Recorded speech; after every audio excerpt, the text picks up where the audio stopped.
Parkinson රෝගය නිසා ඇඟ තද වෙලා ඇවිදින්න බැරුව දුක් විඳිනවාද? බය වෙන්න එපා.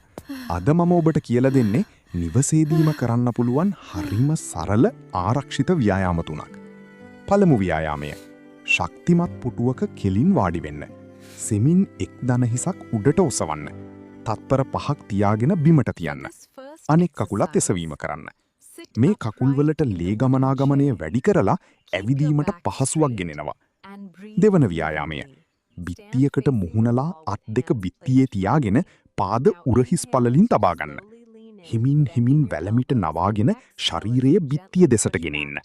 මේ හරියට බිත්තියකට හේතු වෙලා උඩුකය පැද්දීමක්. උරහිස්වල තද ගතිය සහ පිටේ වේදනාව සමනය කරන්න මේක හරිම හොඳයි. දෙවන ව්‍යායාමය. හැකි තරම් දිගට අඩි තියලා අත් දෙක උඩ පහළ පැද්දෙන්න ඉඩ හැරලා ඇවිදින්න. මේ ශරීරයේ සමබරතාවය වැඩි කරලා ඇවිදීමේ මන්දගාමී බව අඩු කරන්න උදව් වෙනවා. හැබැයි කවදාවත් තනියම කරන්න එපා. ළඟින්ම කෙනෙක් ඉන්න ඕන. මේ වගේ සරල ව්‍යායාම දිගින් දිගටම කළොත් ඖෂධවලට අමතරව ශරීරයට ලොකු සහනයක් ලැබෙනවා. හෙළවෙද මහත්තයාගේ උපදෙස් පරිදි ඔබට ගැළපෙන ව්‍යායාම මොනවාද කියලා දැනගන්න අපි හම්බ වෙන්න ඉන්න. ජීවිතය නවතින්න දෙන්න එපා.